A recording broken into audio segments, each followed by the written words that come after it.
des horreurs, des faits graves. On s'habitue jamais à cela. C'est le moment de la question qui réveille la nuit. Beauvau, c'est le lieu où remontent toutes les horreurs, toute la noirceur du pays. Bruno Retailleau, votre prédécesseur, y a été confronté avant vous. On l'écoute dans le podcast France Info, Dans les yeux d'Agathe. Dès 6h du matin, on a un centre de veille qui nous fait le compte-rendu des choses les plus abominables qui se sont passées dans la nuit. Et c'est sans doute, c'est vrai, ce qui est le plus dur, ce qu'il faut mettre à distance. Est-ce que vous arrivez à mettre à distance toutes ces horreurs ou est-ce que ça vous réveille la nuit, ça vous hante ? Je vous confirme ce que dit Bruno Retailleau, évidemment, oui, tous les matins à 6h, il y a un point qui est fait au ministre de l'Intérieur.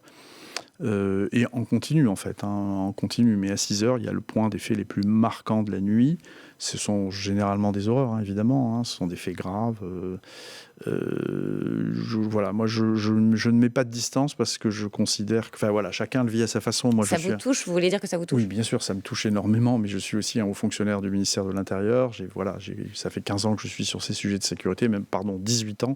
Et donc, je les connais malheureusement. Je ne vais pas dire qu'on s'habitue jamais à ça, mais je